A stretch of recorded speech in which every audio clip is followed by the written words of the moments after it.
আমাদের যে Rennell function test পড়াচ্ছিলাম, হ্যাঁ, সেখানে একটা ইম্পর্টেন্ট জিনিস তোমাদের পড়ানো বাকি আছে, সেটা হচ্ছে যে আমরা যে গ্রস অ্যাপিয়ারেন্স পড়াচ্ছিলাম, সবাই কি শুনতে পাচ্ছ স্টুডেন্টস? জি স্যার। রবি 08 কি জানি 007 জি স্যার, শুনতে পাই স্যার। কি বই তুমি জি স্যার। কালেক্ট করছো? রেনাল সিস্টেমের কিসের বই কালেক্ট করছো তুমি? কোথায় স্যার? জেনেসিস থেকে কি কি কালেক্ট করছো তুমি? স্যার ওরা স্যার গিফট দিছে স্যার আমাকে স্যার। কেন কেন তুমি তুমি এমন কি বিশেষ ব্যক্তি যে তোমার গিফট দিলো, আমি পাইলাম না তুমি পাইলা? স্যার ওইখানে স্যার ক্যাম্পাস ডিপ্লোমা। তাই নাকি? গুড, কংগ্রাচুলেশন, জি সুন্দর গিফট পাইছো। এটা কিসের বই পাইছো তুমি? এটা মানে anatomy, physiology, biochemistry, renal system নাকি? জি স্যার, না এখানে স্যার এটা হচ্ছে স্যার ফিজিওলজি আর বায়োকেমিস্ট্রি রেনাল সিস্টেম স্যার। আর প্রতিটা স্যার টপিক শেষে স্যার যা পোস্ট গ্রাজুয়েশনে স্যার যে এমসিকিউ গুলো আছে স্যার, সবগুলো আছে স্যার। ঠিক আছে, তুমি শুধু অ্যানাটমি, ফিজিওলজিটা, বায়োকেমিস্ট্রিটা পড়ো। পোস্ট গ্রাজুয়েশনের পড়ার এখন দরকার নাই, এটা পড়বা আরো 5 বছর পরে, বুঝছো? জি স্যার। তবে হ্যাঁ, জি স্যার। তবে হ্যাঁ, আমি I am a professor, assistant professor. I am not demoralize my students. I don't do any demoralization to my student. আমি কি আমাদের স্টুডেন্ট, আমার স্টুডেন্টকে আমি ডিমোরালাইজ করি? কখনো দেখছো তোমরা ডিমোরালাইজ করতে? না স্যার। এনিওয়ান? ওকে, গুড। কারণ ডিউ টু পোস্ট গ্রাজুয়েশনের পড়া করতে পারলে ভালো, কিন্তু তোমরা নিতে পারবে না এখন, ঠিক আছে? এখন তোমার যে রেগুলার বেসিকটা সেটা ক্লিয়ার করো। সো আমি তোমাদের একটা সুন্দর জিনিস বলি, আমরা কিন্তু শুধু হোয়াটসঅ্যাপ দেখে মানে টেস্ট না করে কিন্তু অনেক কিছু করতে পারি, ঠিক আছে? মানে জাস্ট ছোট ছোট কিছু পরীক্ষা করে অনেক কিছু, অনেক ধরনের ডিজিজ নির্ণয় করতে পারি। এগুলো কিন্তু তোমাদের ভাইভাতে জিজ্ঞেস করে, যখন আমি তোমাদের গ্রস অ্যাপিয়ারেন্সের কথা বলছিলাম, হ্যাঁ। ওকে, এই রবির মতো আর কেউ পুরস্কার পাইছে নাকি এরকম? Anyone hair? আর কেউ পাইছে এই ধরনের পুরস্কার? এটা তো ভালো, তো কেউ পাও নাই, স্যার বুঝছি। কুমিল্লা জোন থেকে স্যার আমি পেয়েছি স্যার। আচ্ছা, সবাই দেয় না, হ্যাঁ, ঠিক আছে, গুড। তো আমি তোমাদের একটা কথা বলতেছিলাম যে ক্রস অ্যাপিয়ারেন্স যেটা তোমাদের পড়াইছিলাম না, হ্যাঁ, যে অ্যামাউন্ট, কালার, ট্রান্সপারেন্সি, ওডর, এই প্রত্যেকটার কিন্তু ক্লিনিক্যাল সিগনিফিকেন্স আছে, বুঝতে পারছো? তোমাদের ক্লিনিক্যাল সিগনিফিকেন্সটা এটা ডিসকাস করা হয় নাই। যেমন ক্রস অ্যাপিয়ারেন্সিতে আমরা কি বলছিলাম যে ইউরিন প্রোটিন তোমরা কি তোমাদের ল্যাবরেটরিতে তোমরা করছো? ইউরিনারি প্রোটিন দেখার জন্য আমরা যেটা করি সেটা কি বলতো? এই কোনটা করছো? মিট কোনটা করছো? Sir heat coagulation test. Sir heat coagulation test. এটা নাম কি জানো?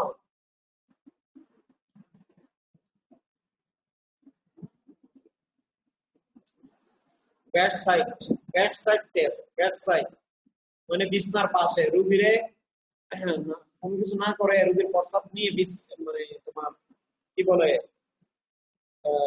পেশেন্টের যে পেশেন্টের বেডের পাশে বলা হয় দেখি, এটাকে বলা হয় bed side test. This is very much important, this is also important for a pregnant women. যারা গর্ভবতী, ওদের ক্ষেত্রে যখন প্রি একলামসিয়া অথবা একলামসিয়া হয়, তাদের কিন্তু ইউরিনে প্রচুর পরিমাণে কি থাকে? অ্যালবুমিন থাকে। আমরা কিন্তু এই পরীক্ষাটার মাধ্যমে just only this short time, using short time investigation, we diagnosed the patient that this patient is suffering for pre-eclampsia. সেটা pre-eclampsia হবে। pre-eclampsia মানে হচ্ছে দেখা যায় গর্ভবতী মহিলাদের যাদের হচ্ছে অনেক বেশি ওজন, যাদের খিঁচুনি হয়, হ্যাঁ, তাদের ক্ষেত্রে pre-eclampsia হয়। প্রচুর পরিমাণে ইউরিনারি প্রোটিন পাওয়া যায়। সেটা কিসের ভিতর পড়ে? এই গ্রস অ্যাপিয়ারেন্সের ভিতর পড়ে, ঠিক আছে? তারপর মনে করো সুগার, ইউরিনারি সুগার দেখার জন্য আমরা টেস্ট করি না? ইউরিনারি সুগার, এই জিনিসগুলো এই ক্রস অ্যাপিয়ারেন্স গুলো যে ক্লিনিক্যাল, হ্যাঁ ওকে গুড। সেগুলোর জন্য আমরা এই ক্রস অ্যাপিয়ারেন্স এর জন্য আমরা যেগুলো করি সেখান থেকে তোমাদের ভাইবা থেকে কোশ্চেন হয় যে এই যে অ্যামাউন্টের কথা আমরা যেটা বলছিলাম, আসলে এই অ্যামাউন্টটা জানলে তোমার লাভটা কি? এই যে 800 থেকে 1800 ml পার ডে, পলিউরিয়া হচ্ছে আমরা বলতে পারি মোর দেন 3 litre per day, polyuria less than 40 মিলি পার ডে, অথবা এনিউরিয়া হচ্ছে absence of urine. So what are the causes? এই কজেস গুলোই কিন্তু তোমাকে পরীক্ষায় ধরা হয়, এইভাবে কোশ্চেন করা হবে যে you told me what are the causes of polyuria, told me causes of the anuria, এগুলো কি কি কারণে হতে পারে। তারপর কালার যেমন বলছে নরমাল ইলিশ এবং ফুড ড্রাগ বা ব্লাড মাইক্রোবিয়ের কারণে কালারটা চেঞ্জ হয়। ট্রান্সপারেন্সি, হ্যাঁ ব্লাড ব্যাকটেরিয়া বা ফাঙ্গি কারণে, ফাঙ্গাসের কারণে চেঞ্জ হয়। ওডর, হ্যাঁ যে এই প্রত্যেকটা জিনিসের কিন্তু কি আছে, very very important clinical significance আছে। এই ক্লিনিক্যাল সিগনিফিকেন্স গুলো তোমাদের জানতে হবে, এটা একদম ভবিষ্যতের জন্য জানতে হবে, সারা জীবনের জন্য। এই যে আমরা বলছিলাম যে রুটিন ইউরিন এক্সামিনেশনে colour, pH, specific gravity too much important. এই যে কালার, পিএইচ এবং স্পেসিফিক গ্রেভিটি, এই ফিজিক্যাল অ্যাপিয়ারেন্স এর যে তিনটা, এখন তোমাদের কাছে তো মনে হইতে পারে যে স্যার কালার দেখে আর কি, পিএইচ দেখে কি? আচ্ছা মনে করো সাপোজ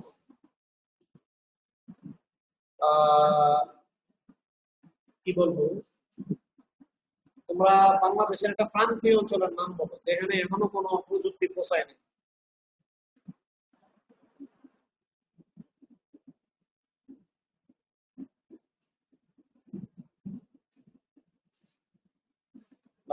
আমি জাস্ট একটা ছোট্ট ভাবে বলি, মনে করো কেউ তোমরা গেলা ওই যে চর অঞ্চলগুলা, যেমন কুড়িগ্রামের যে চর অঞ্চলগুলা, অর্থাৎ ফরেনার্স, তোমাদের জন্য যেটা বলি, suppose you go to the desert area in Rajasthan, এরকম তুমি এমন একটা প্রান্তীয় অঞ্চলে গেলা, সেখানে এই ধরনের রোগী যদি আসে, তুমি তো ডাক্তার, তোমার তো চিকিৎসা দিতেই হবে। তখন তুমি কিভাবে রোগ নির্ণয় করবা?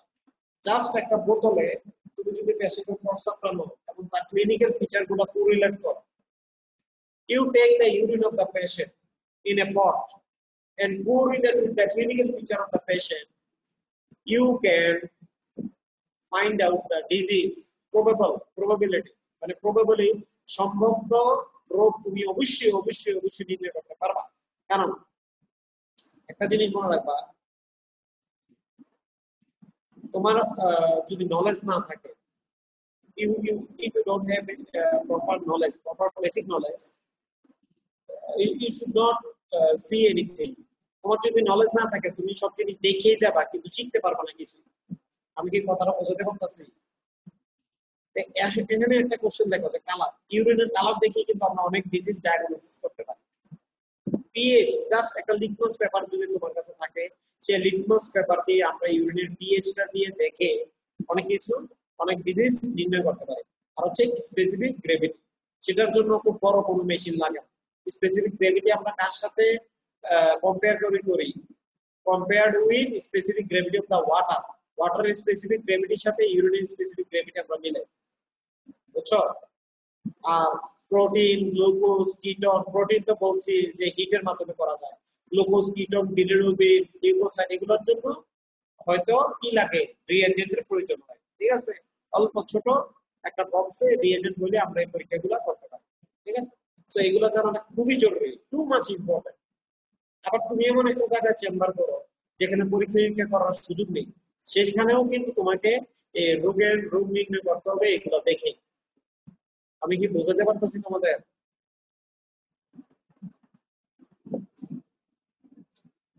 কি বলছি বুঝছো তো? জি স্যার। জি স্যার। ইউরিন ভলিউমের কথা আমি বলছিলাম। Urine volume measurement are the part of the assessment for fluid balance and kidney function. আসলে আমার বডিতে ফ্লুইডের ব্যালেন্সটা কেমন হচ্ছে বা কিডনি ফাংশনটা হচ্ছে কিনা ঠিকভাবে, এটা কিন্তু আমরা ইউরিন ভলিউমের মাধ্যমে জানতে পারি। The normal volume of the urine voided by the reference adult in a 24-hour period, 24 ঘন্টা একজন অ্যাডাল্টের কত? 600 থেকে 2500 ml, 600 to 2500 milliliter. The typical amount is about 1200 ml. সাধারণত একজন পূর্ণবয়স্ক মানুষ অ্যাডাল্টের 1.2 লিটার প্রস্রাব তৈরি করবে। The amount voided over any period is directly related to the individual's fluid intake, the temperature and the climate, and the amount of the perspiration that happens. Mainly এই যে পরিমাণ ওয়াটারটা লস হচ্ছে, মানে যে পরিমাণ ইউরিন ফর্মেশন হচ্ছে, এই যে বললাম 1.2 লিটার, অনেক কিছুর উপর নির্ভর করে।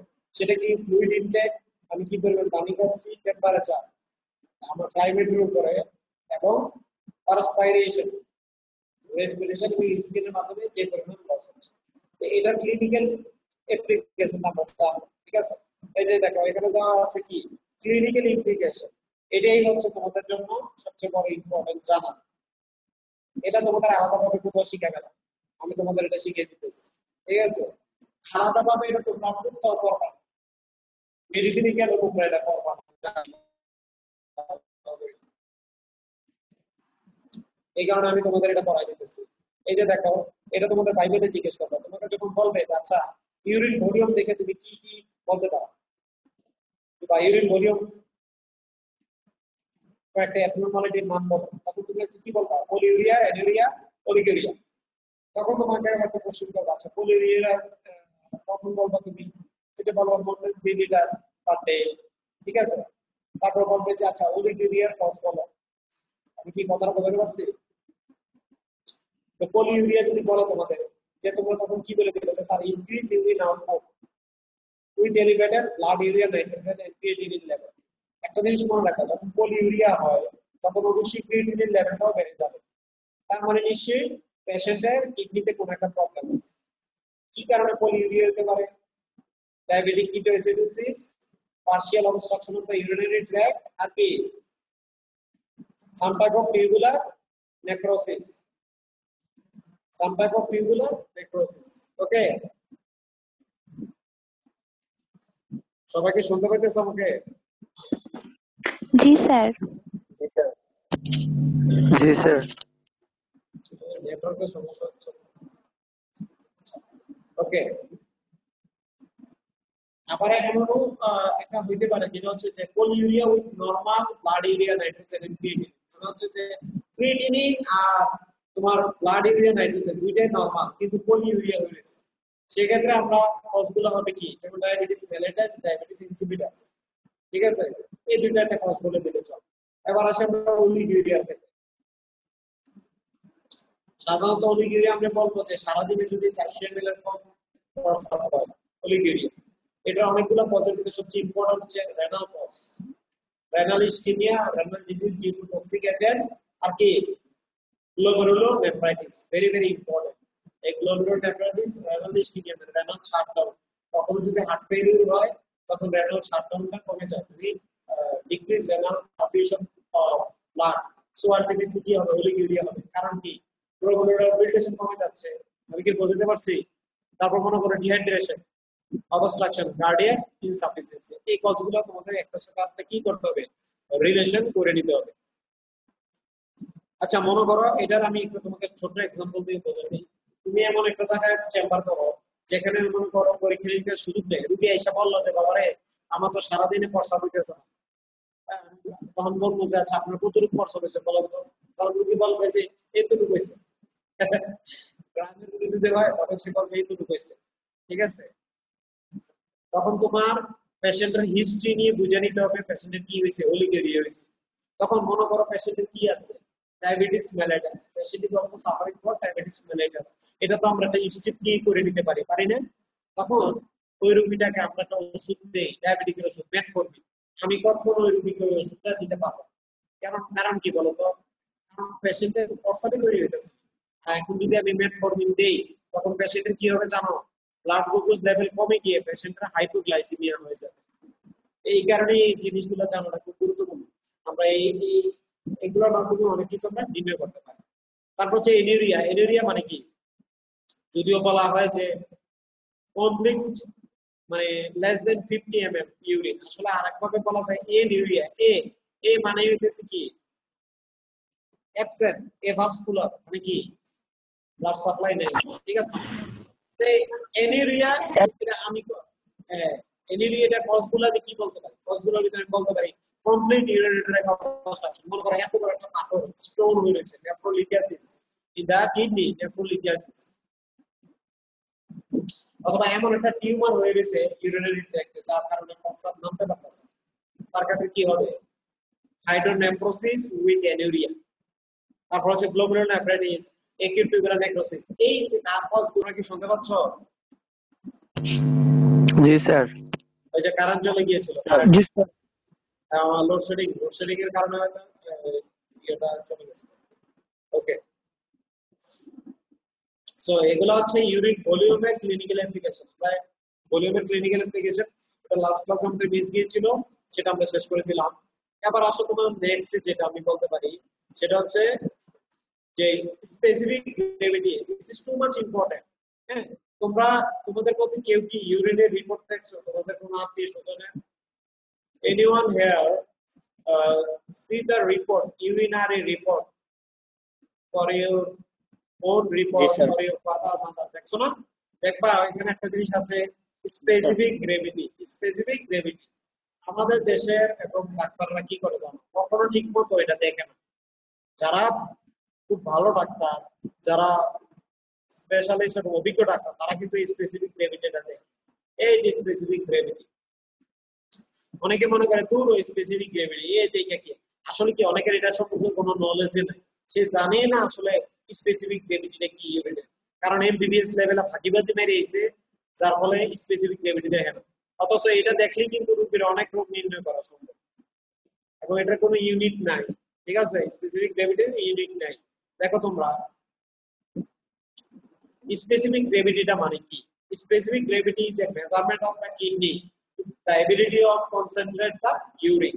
আসলে ইউরিন কি পরিমাণে কনসেন্ট্রেট করতে পারতেছে কিডনি, এটাই বোঝা সম্ভব হয় স্পেসিফিক গ্রেভিটির মাধ্যমে। আন্ডারস্ট্যান্ড সোলামান শেখ?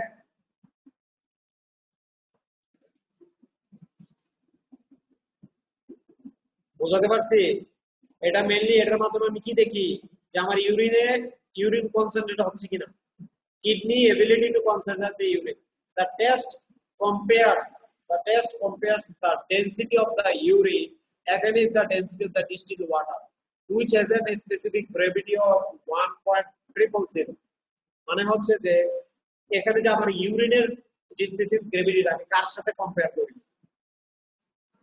ডিস্টিল ওয়াটারের সাথে কম্পেয়ার করা হয়, যার স্পেসিফিক গ্রেভিটি হচ্ছে 1.000। এখন বলতে পারবে স্যার 1 এর পরে পয়েন্টের তো কোনো মূল্য নাই। না, আমরা যেভাবে স্পেসিফিক গ্রেভিটি নির্ণয় করি, এখানে ডিস্টিল ওয়াটারের 1.000 অবশ্যই কি আছে, সিগনিফিকেন্স আছে, it is significant. Okay, the range of the urine specific gravity depend on the state of the hydration and varies with urine volume. Mainly এটা কিসের উপর নির্ভর করে? স্পেসিফিক গ্রেভিটিটা তুমি কি পরিমাণ পানি খাইছো, the amount of the water I will intake, সারাদিনে আমি কি পরিমাণ পানি খেয়েছি, আর কিসের উপর নির্ভর করে? ইউরিনের ভলিউমের উপরে। ঠিক আছে, and the load of the solids to be excreted under standard condition, মানে বডি আমার সুস্থ আছে কিনা সেটার মাধ্যমে বোঝা যাবে যে আমার ইউরিন কনসেন্ট্রেট ঠিকভাবে হচ্ছে কিনা। এখন একটা মজার জিনিস দেখো, when fluid intake is restricted or increased, কোনো কারণে যদি আমি যে ফ্লুইডটা খাচ্ছি সেটা যদি ইনটেকটা যদি সারাদিনে যদি কোনো কারণে আমি পানি না খাইতে পারি, অথবা খুব বেশি পরিমাণে খেয়ে ফেলি, specific gravity measure the concentrating and diluting function of the kidney. এই যে দেখো, আমরা টিউবুলার ফাংশন করব না, টিউবুলার ফাংশন তার আগে আমি তোমাদের একটা কথা বলি, স্পেসিফিক গ্রেভিটির মাধ্যমে আমরা মোটামুটি কিছু জিনিস জেনে যেতে পারবো। সেটা হচ্ছে concentrating and diluting power of the kidney, কি পরিমাণ ভাবে কিডনি যে টিউবুল গুলো আছে কি ঠিকভাবে ওরা কনসেন্ট্রেশন করতেছে কিনা, যে ফিল্টারটা বের হচ্ছে এটা কনসেন্ট্রেশন করতেছে কিনা বা ডাইলিউটিং করতেছে কিনা। এর রেফারেন্স ভ্যালুটা কি? What is the reference value? If your fluid intake is normal, then the normal value is 1.005 to 1.030. সাধারণত এটা থাকে 1.010 থেকে 1.025। এখন মনে করো কোনো কারণে যদি তোমার কনসেন্ট্রেটেড ইউরিন তৈরি হয়, মানে কি তুমি পানি কম খেয়েছো, তখন তোমার কনসেন্ট্রেটেড ইউরিন তৈরি হবে, তখন স্পেসিফিক গ্রেভিটি বেড়ে যাবে, সেটা কত 1.025। আর যদি ডাইলিউট ইউরিন তৈরি হবে, বেশি পরিমাণে পানি খেয়েছো, তখন সুন্দরভাবে এটা কমে ওয়াটারের কাছাকাছি চলে আসবে, সেটা কত 1.001 থেকে 1.010। এখন আমরা যে কারণগুলো জানতে হবে, তোমাকে পরীক্ষায় কোশ্চেন করা হবে কি কারণে ইউরিন স্পেসিফিক গ্রেভিটি বাড়ে, কি কারণে ইউরিন স্পেসিফিক গ্রেভিটি কমে। Normal specific gravity value usually vary inversely with the amount of urine excreted. এই যে একটা জিনিস দেখো,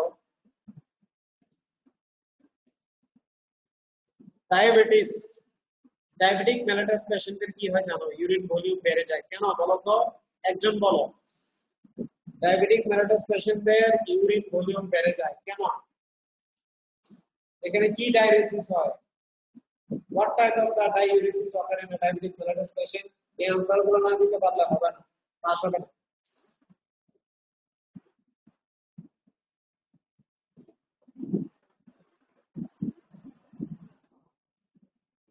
একজন আনসার দাও।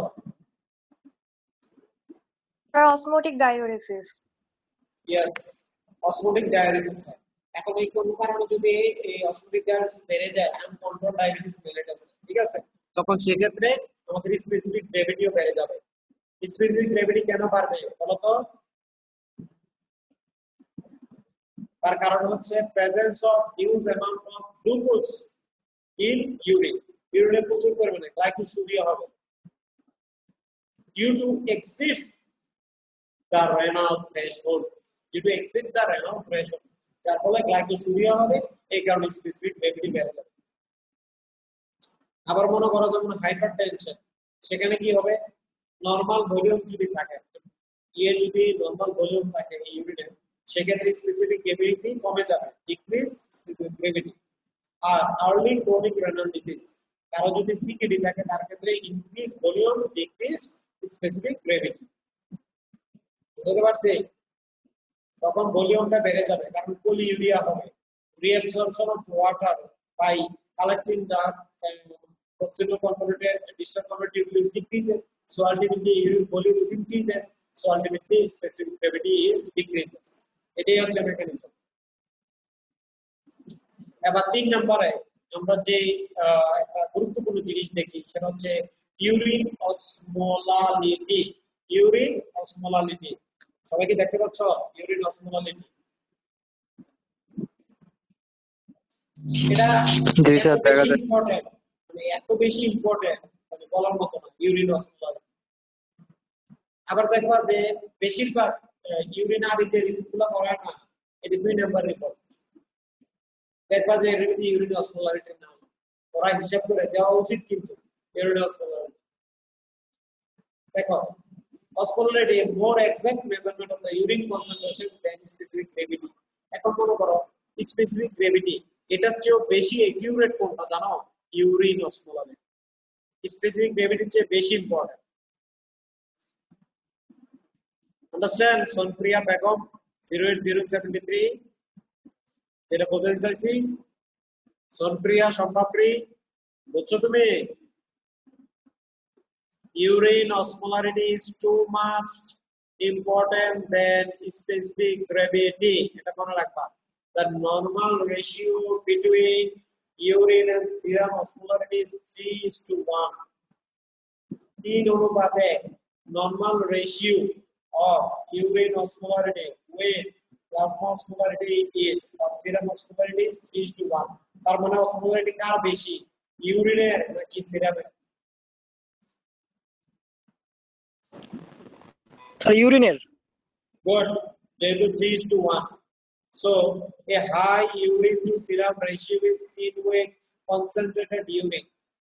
এত বেশি পরিমাণে ইউরিন অসমোলারিটি আমরা কোথায় বেশি পাবো? যদি কোনো কারণে কনসেন্ট্রেটেড ইউরিন ফরমেশন হয়। এটার রেফারেন্স ভ্যালুটা কি? রেফারেন্স ভ্যালু হচ্ছে 24 আওয়ার স্পেসিফিক যদি নেই, কোন একটা পেশেন্টের 24 ঘন্টার ইউরিন যদি আমি কালেক্ট করি, সেক্ষেত্রে 24 hour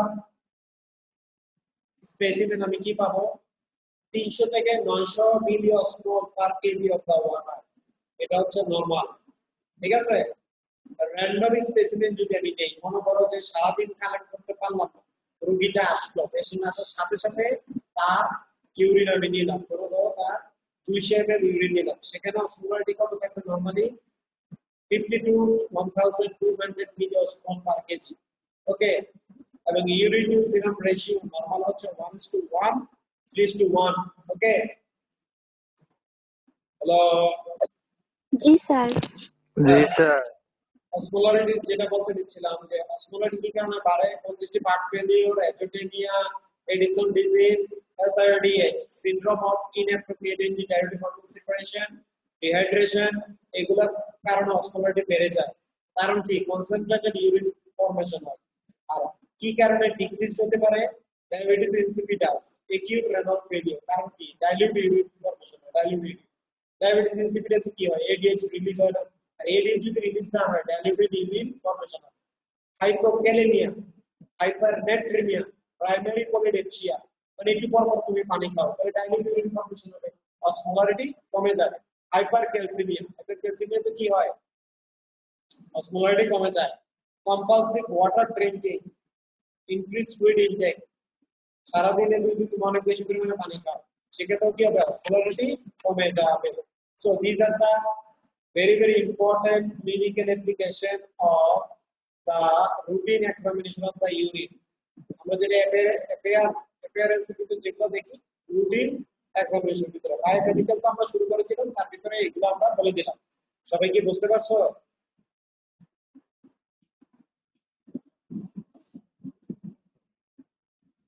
G sir. Okay, thank you. আমাদের নেক্সট ক্লাস হচ্ছে অ্যানাটমি। তোমাদের সোমবারে ক্লাস আছে না? সোমবার জি স্যার। সোমবারে ক্লাস আছে, তো তোমরা ওই ইয়ে দেখবা, নোটিশটা দেখবা, ঠিক আছে? সোমবার তো কি 26 তারিখ, তো নোটিশ দেখলে বোঝা যাবে, ঠিক আছে?